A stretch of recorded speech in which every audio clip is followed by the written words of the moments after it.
Entonces ellos dicen, concede a tus siervos.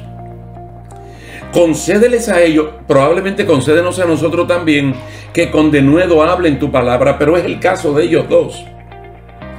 La estructura gramatical se refiere a Pedro y a Juan, que están acudiendo a los suyos. Qué manera tan elegante de los suyos orar, que con todo denuedo hablen tu palabra, que la abran en libertad, libre de temor y de miedo de que le vaya a pasar algo. Quiere decir que los suyos están cubriendo con oración a Pedro y a Juan.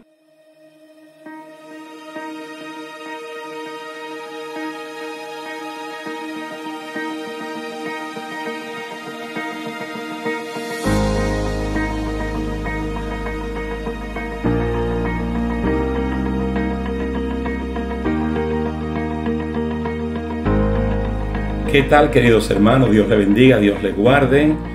Es un placer, es un gusto reunirnos de nuevo por esta vía para continuar estudiando la palabra del Señor. Alimento para el hombre interior, para la persona interior. Y damos gracias a Dios porque su palabra es eso. La anhelamos como el niño anhela y desea la leche no adulterada.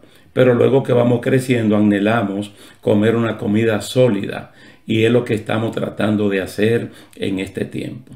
Vamos a continuar estudiando en esta serie de estudios bíblicos, Entrenados para vencer. Un pueblo en rebeldía contra Dios no puede triunfar en la vida. Pero no solamente un pueblo, puede ser un individuo, una familia. Si está en rebeldía contra Dios, jamás podrá triunfar. Vamos a sustentar el estudio bíblico de hoy en el capítulo 14 del libro de Números. Número 14, los versículos 39 al 45. Y de verdad, hermano, que es una escena que relata una especie de fracaso, de un entrenamiento que Dios le dio al pueblo para triunfar, pero ellos salieron completamente derrotados. Y teniendo como una segunda oportunidad para reflexionar, no lo hicieron, sino que hicieron un acto de pura hipocresía, creyendo que podían engañar a Dios, como tal vez podían engañar a Moisés y a Aarón, haciendo ver que estaban arrepentidos, pero no lo estaban. Vamos entonces a leer la palabra del Señor, Reina Valera del 60, Números capítulo 14, versos 39 al 45. Y Moisés dijo estas cosas a todos los hijos de Israel, y el pueblo se enlutó mucho. Y se levantaron por la mañana y subieron a la cumbre del monte, diciendo: Henos aquí para subir al lugar del cual ha hablado Jehová, porque hemos pecado. Y dijo Moisés: ¿por qué quebrantáis el mandamiento de Jehová? Esto tampoco os saldrá bien. No subáis, porque Jehová no está en medio de vosotros. No seáis heridos delante de vuestros enemigos, porque el amalecita y el cananeo están allí delante de vosotros, y caeréis a espada. Pues por cuanto os habéis negado a seguir a Jehová, por esto no estará Jehová con vosotros. Sin embargo, se obstinaron. Fíjese la palabra, se obstinaron en subir a la cima del monte. Pero el arca del pacto de Jehová y Moisés no se apartaron de en medio del campamento. Y descendieron el amalecita y el cananeo que habitaban en aquel monte y los hirieron. Y los derrotaron persiguiéndolos hasta Horma. ¿Se da cuenta? Toda la tragedia que ocurrió con el informe de los 10 espías versus el informe de los 2 espías, Josué y Caleb, y el ánimo que le estaban dando al pueblo para, en reconocimiento de los peligros, de los gigantes, de la gente, ingresar a la tierra de la promesa y en el nombre del Señor conquistarlo. Pero ellos se negaron. Entonces, como Dios hizo lo que hizo, ahora ellos aparecen enlutados, aparentemente arrepentidos, y le dicen a Moisés: ya nosotros estamos listos, ya aprendimos la experiencia y vamos a entrar a la tierra. Pero a ellos se les está olvidando, adrede, a propósito, que ya Dios acabó de sentenciarlos y les dijo que 40 años en el desierto hasta que pereciera completamente esa generación mayor de 20 años. Y de los de menos de 20 años, esos serían los que van a entrar. Miren, ninguna persona puede llegar muy lejos si en su vida no hay un encuentro sincero y verdadero con Dios. No se puede ser lo mismo después que Dios nos ha limpiado y perdonado. Una persona nacida de nuevo puede mover montañas, puede ver la mano de Dios por donde quiera que se mueva, siempre bajo la obediencia y la sujeción a Dios. Esta gente se arriesgó para ir a pelear contra los amalecitas y los cananeos en Horma, en contra de lo que Moisés le decía, que no fueran, que Dios no estaba con ellos. Pero ellos se empecinaron. De hecho, la palabra que aparece aquí es se obstinaron. Dizque enlutados, con apariencia por fuera la ropa, de color gris oscuro o negro, y supuestamente arrepentidos de sus pecados, de sus malas palabras, demostraron que era solo una pantalla de hipocresía, de mentira, lo que presentaban. Porque fueron puestos a pruebas por la voz del líder para que no fueran. Si de veras ellos estaban totalmente arrepentidos, ¿por qué fueron? ¿Por qué no atendieron a Moisés? Porque realmente no estaban arrepentidos. No lo estaban. Sus corazones no estaban curados. Mire, este tipo de gente es muy peligrosa, porque este tipo de persona puede confundir al líder y llevarlo a actuar sin la aprobación de Dios, sino bajo el supuesto de que como están cambiados por lo que hicieron, ya se puede dar el siguiente paso o darle una oportunidad para X cargo dentro de la comunidad que ellos se congregan. Pero Moisés era un hombre que tenía una relación muy cercana con Dios y ya Dios había hablado y no tenía por qué revocar sus palabras. Si ustedes verdaderamente están arrepentidos, deberían de someterse a la voluntad de Dios y aceptarla de buena voluntad. Entonces ellos lo que tienen es un cambio de parecer, pero no hay un dolor en el corazón por lo que ellos han hecho. Porque el arrepentimiento supone que tiene que haber un dolor por lo que uno dijo, por lo que uno hizo, y procurar un cambio que genere 180 grados de dirección para uno ser lo opuesto a lo que estaba anteriormente. Mire, siempre hay referente para saber si una persona está o no arrepentida. El que ha cambiado obedece, se sujeta, se somete a la voluntad de Dios y se rinde a Él. El bautismo en aguas, por ejemplo, es una manera de probar si verdaderamente una persona se ha arrepentido de corazón, si ciertamente ha nacido de nuevo. Una persona dice que ha confesado a Cristo como Señor y Salvador y uno se lo cree. Uno espera que lo que está ocurriendo en el corazón sea genuino y no sea de los dientes para afuera.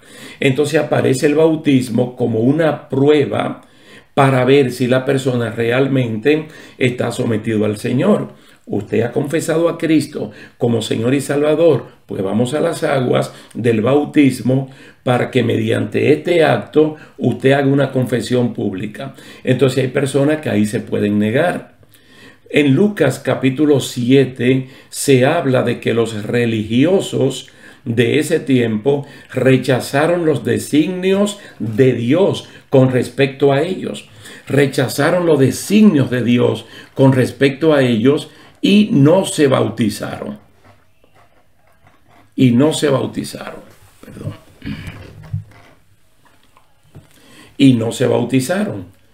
Mas, sin embargo, como ellos creían que estaban bien y realmente estaban mal, ellos no lo hicieron. Ellos pensaban que con su apariencia externa era suficiente como para ellos ser excluidos del bautismo, porque ellos no lo necesitaban. Mas sin embargo, en Lucas capítulo 7, abundando, el doctor Lucas dice que los publicanos, las rameras y los pecadores justificaron a Dios y obedecieron a Juan el Bautista, y ellos sí se bautizaron. También se puede observar en el libro de los Hechos, que un tal Simón, en Hechos capítulo 8, que un tal Simón que supuestamente se había arrepentido de sus magias, de sus hechicerías y se había convertido al cristianismo, él le ofreció dinero a Pedro y a Juan para obtener el Espíritu Santo y luego hacer con él lo que a él se le antojara. Pedro inmediatamente, sin contemplaciones, le dijo a este hombre, supuestamente arrepentido, que tanto él como su dinero perezcan, porque el poder de Dios no se compra ni se vende. Hechos capítulo 8, versículos 20 al 24. Entonces lo que le dice es que se arrepienta de corazón, que genuinamente pueda haber un cambio en su vida. Entonces hay manera, hermanos, para saber si una persona de corazón está totalmente arrepentido. Entonces la obediencia, la sujeción, el rendirse a Dios, por ahí que se prueba, por ahí que se entrena si realmente una persona ha dado el cambio. Mire, hay que dar frutos de convencimiento para seguir al otro nivel que Dios está esperando. No para convencer a Dios, sino para convencernos a nosotros mismos de la madurez que en nosotros hay. Todo es posible. Y hace poco tiempo acabamos de estudiar en Efesios capítulo 4 los versículos del 10 al 13. Y hemos visto que en el entrenamiento de Dios, como dice el verso 13, todo es posible porque Cristo nos fortalece. Y no es difícil de obtener cuando uno se rinde a la voluntad de Dios. La palabra de Dios no es gravosa, no es difícil aceptarla. Y ver los frutos de su aceptación se van a ver porque son evidentes. La palabra de Dios es dulce como la miel pura que destila del panal. Y siendo tan dulce, no es rechazada por el organismo, por lo espiritual, es decir, no empalaga, no hace daño. Salmo 19, versículos 7 al 10 dice esto, sino que uno aspira a tener más de un producto tan bueno como la palabra de Dios. Así es que volviendo al capítulo 14, aquí de Números, este pueblo llevándole la contraria a Dios y al líder de Moisés, ellos van a pelear contra los amalecitas, contra los cananeos, sin el arca que representa la misma presencia de Dios y sin su gloria. Por eso es que este pasaje, en los versículos 39 al 45, revela la derrota que tuvieron de parte de los enemigos. Y no solamente que fueron derrotados, sino que fueron avergonzados, porque ellos fueron en el nombre de Jehová. Ellos fueron diciendo que Jehová estaba con ellos. Ellos le dijeron a los enemigos, te reprendemos en el nombre de Jehová que está con nosotros. Entonces los enemigos se fueron diciendo, derrotamos a Jehová y lo derrotamos a ellos. Es decir, lo que fueron fue a pasar vergüenza. Entonces, a partir de ahí que comienza el gran calvario para esta gente por el desierto, porque ahora tienen que entender a las malas, si así pudiéramos decir, que la sentencia de Dios es inmutable, no va a cambiar. Son 40 años y en esos 40 años ni vuelven a Egipto, tampoco entran a la tierra prometida, sino que van a morir en el desierto. Es decir, le va a quedar una doble condenación en la mente de que pudiendo haber entrado, no entraron. Que no es como aquel caso de alguien que no sabe de algo y por la ignorancia, perdió esa oportunidad. Se puede perder porque sus pecados por ahí lo conducen, pero una persona que ya ha estado prácticamente en el mismo borde de la bendición de Dios. Entonces echaron todo eso a perder. No obstante, mire, varias veces ellos intentaron entrar en la tierra que fluye leche y miel. la cual rechazaron en Cades Barnea, pero no lo pudieron hacer. Sin Dios, mire, sin Dios se convirtieron en el hazme reír de los pueblos aledaños. Uno dice literalmente que ellos se pasaron el tiempo dando vueltas en el desierto, pero no era dando vueltas de esta manera, era tratando de entrar por algún punto fronterizo. Tal vez ellos pensaron, no, 2 años suficientes, 5, 7, 10, yo creo que ya podemos entrar. Es que la palabra de Dios es firme. Lo dice 2 de Pedro capítulo 3. La palabra de Dios es firme. En hebreo también se habla de la firmeza de la palabra de Dios. Fue firme a través de las personas o de los ángeles mediante los cuales Dios la trajo. Ahora, la palabra de Dios dicha por boca de Jesús todavía es mucho más firme. Ellos intentaron, pero ellos no pudieron. Ellos creían que podían romper la barrera de la disciplina del Señor que se le había impuesto como castigo por desoír la voz de Dios, por atender a la voz de los rebeldes. Mire, aunque ellos ganaban algunas batallas o escaramuzas, como se le dice, por la misma misericordia de Dios, que no quería entregarlo en manos del enemigo, sino que en carne propia ellos sintieran lo que es pagar las consecuencias por la rebeldía a Dios.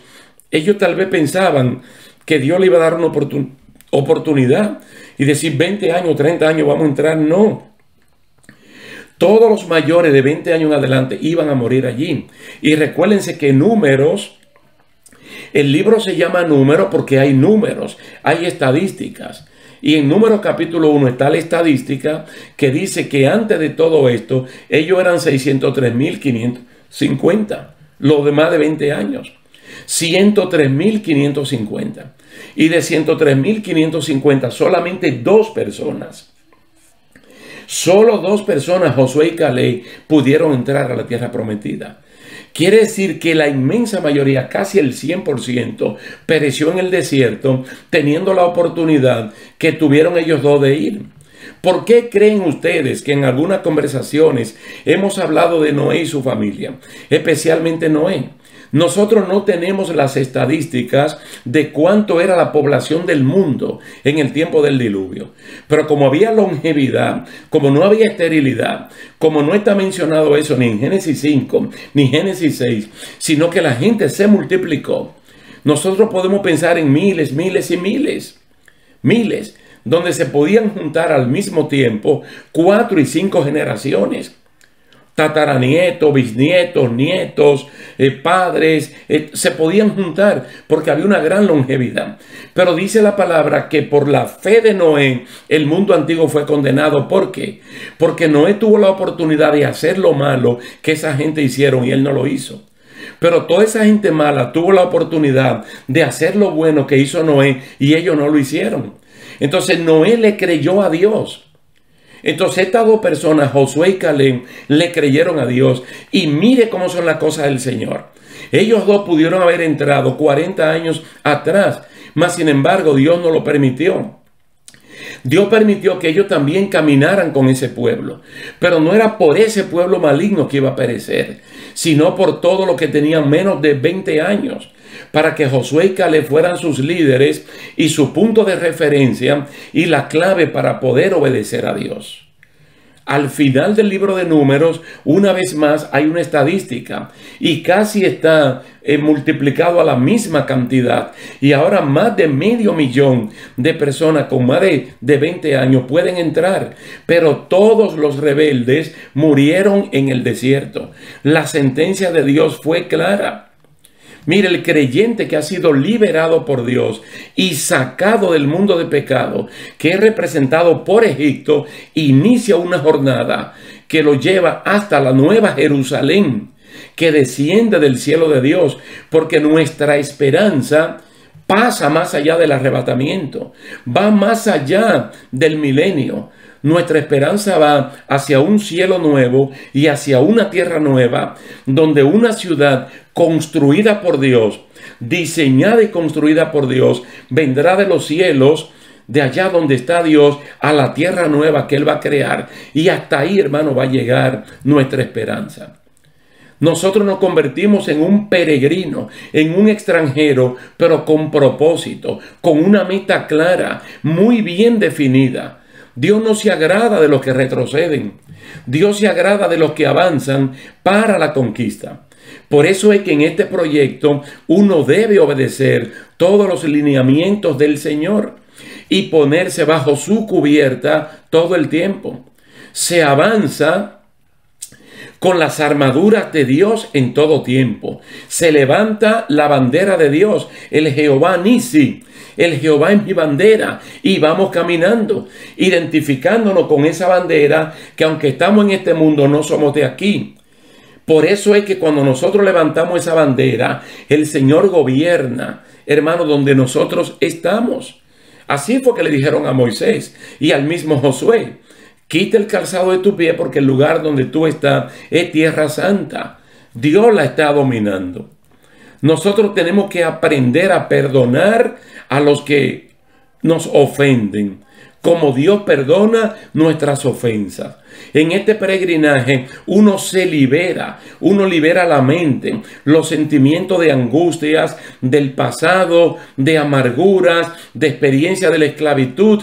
Y ahora nosotros nos cargamos de ánimo, de esperanza, somos transformados, vamos de triunfo en triunfo, de victoria en victoria. Pero un individuo, una familia, un pueblo, una iglesia en rebeldía es un fracaso total. Ellos podrán decir: Dios está con nosotros, te reprendo en el nombre del Señor, pero los enemigos van a decir: al Señor lo conocemos, pero ustedes ¿qué poder tienen? Ninguno, absolutamente ninguno. Entonces las promesas del Señor son marcas que nos identifican a nosotros. Mire, Él pudo haber dado la tierra de Canaán sin antes prometerla. Sin prometerla, Él se la pudo haber dado. Tal y como hizo el huerto del Edén para Adán. Él no le dijo a Adán: mira, déjame hacerte y después que yo te haga te voy a dar el huerto del Edén. No, el Señor diseñó el huerto del Edén. Y al hombre que lo hizo fuera del huerto del Edén, entonces lo colocó allí y se lo dio. Y le dijo: cuídalo, lábralo, cultívalo. Una cosa extraordinaria que en algún momento usted y yo lo vamos a conocer.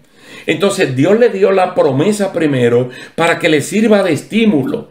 Y antes de alcanzar la promesa, el Señor siempre da anticipos de bendición. Y te lo está dando a ti en este mismo día. Te lo está dando en este mismo tiempo.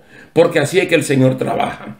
Miren, en esta vida terrenal nosotros ahora gustamos del poder celestial. Lo dice el libro de Hebreos. Ahora nosotros degustamos del poder del Espíritu Santo de Dios. En esta tierra vivimos con una doble ciudadanía. Con una doble ciudadanía. Nosotros somos ciudadanos del mundo, del planeta Tierra. No estoy hablando de un país en específico. Somos ciudadanos del mundo, pero al mismo tiempo somos ciudadanos del cielo. Tú sabes la honra tan grande que es esa. Vivimos con un pasaje garantizado de que de muerte a vida, para vivir el resto de la vida libre de temores que produce el postrer enemigo, que es la muerte. No hay razones de peso para no cruzar la frontera de la bendición y tomar ventajas de la leche y de la miel que abundan en los caminos del Señor. Fíjense, a mí me gusta que hay un punto donde Pablo lo presenta en la carta a los Efesios y él da por un hecho que ya nosotros estamos sentados. Él da por un hecho que ya nosotros estamos sentados. Estamos sentados allá en los tronos, cerca de Dios, con Jesús, con el Espíritu Santo, con arcángeles, con serafines, con querubines, con todos los que moran allá. Mas, sin embargo, es real al hacernos ver que todavía estamos aquí en esta tierra. Hermano, y el comportamiento nuestro tiene que ser un comportamiento que se note que estamos sujetos a Dios, que le obedecemos. Porque en obedecer es que está la bendición. Ahí es que Dios se agrada. No es en los sacrificios. A Dios le encanta la obediencia. Todavía Dios te está castigando. Como dice el libro de Hebreos, hay una comparación entre el castigo que nos daban nuestros padres o nos dan, si todavía usted vive con ellos, y el castigo que nos puede dar Dios o la disciplina que Dios nos puede dar. ¿Y para qué son las disciplinas de Dios? Para reivindicar nuestra fe. Si este pueblo que fracasó, porque literalmente fracasó en Números capítulo 14, si este pueblo acepta de buena voluntad lo que Dios le está haciendo, ellos se pueden recuperar. Ellos pueden decir, ciertamente hemos cometido esta falta. Nosotros la reconocemos y aceptamos de buena gana la disciplina que Dios nos está imponiendo. Porque la disciplina de Dios es para que, según dice el libro de Hebreos, para que nosotros podamos gustar de su don celestial. Pero un pueblo en rebeldía, una familia en rebeldía, una persona en rebeldía, una iglesia en rebeldía, no puede triunfar en la vida. No puede triunfar en la vida. Porque a nosotros nos conviene temerle a Dios, aquel que es capaz de no solamente matar el cuerpo, sino de echar el alma en el infierno. A quienes no debemos temerle a los hombres, porque realmente no pueden hacer prácticamente nada contra nosotros. Vamos a obedecer, hermano. Su palabra es clara y precisa. Y si Él te dice no vaya, pues no vaya. Si Él te dice quédate, quédate. Si Él te dice quieto, estate quieto. Y tú vas a ver las maravillas de Dios. En este entrenamiento que Él nos está dando, es un entrenamiento que nos conduce al triunfo, a la victoria. Hermano, y en todo lo que nos va madurando, para que entonces estemos preparados y capacitados cuando se presente la oportunidad. Entonces lo vamos a comer como pan, porque Dios está con nosotros. Mire, yo quiero terminar recordándole esas palabras de Elías. 3 veces mandó a Acab a buscarlo, con 50 soldados y un capitán. Cuando llegó el primer regimiento de 51 personas, él solamente dijo, si yo soy siervo de Dios, caiga fuego del cielo y lo consuma. Pero no es un sí condicional para ver si se da o no se da. Es que como yo soy siervo de Dios, que ocurra esto y yo sea librado de las manos de esta persona que vienen a apresarme para matarme. Mire cómo el Señor puede obedecer a la voz de un hombre. Y pasó la segunda vez y la tercera vez ese capitán entendió. Y entonces se puso primeramente su vida en las manos de Elías, y este no murió.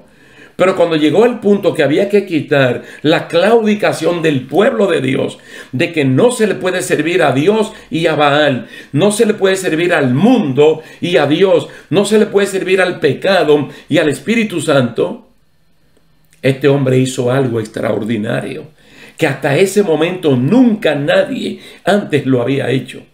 Que fue preparar un sacrificio y colocar 4 zanjas alrededor del sacrificio, llenarla de agua y entonces invocar a Dios y el Señor responder inmediatamente, consumiendo todo el sacrificio y el fuego lamiendo, secando, consumiendo todo el agua. De tal manera que el pueblo pudo decir, Jehová es Dios y Baal no existe. Qué bueno, hermano, cuando obedecemos a Dios, Él estará allí presto para hacer la respuesta a nuestras necesidades y la fortaleza para ir a la conquista. Vamos a dejarlo hasta aquí por este momento, dándole las gracias a Dios y también a ustedes por el tiempo que han dispensado para atender el estudio de la palabra del Señor. Así es que Dios le bendiga, Dios le guarde y será hasta la próxima. El mismo Jacob, que duró 20 años viviendo en Padán Aram, o en Harán, como ustedes le quieran llamar, regresó a su tierra donde nació, porque nació en la tierra de Canaán. Y durando 20 años en aquel lugar, en Padán Aram, nunca fue llamado Jacob de Padán o Jacob el arameo. Nunca. Nunca. José, como hemos visto, dejó claro su testamento de que al momento de la visitación de Dios sus huesos debían ser llevados para ser sepultados en su tierra natal, allá en Canaán, en la tierra de la promesa. Moisés no puede, desde la posición egipcia, ser el libertador del pueblo hebreo.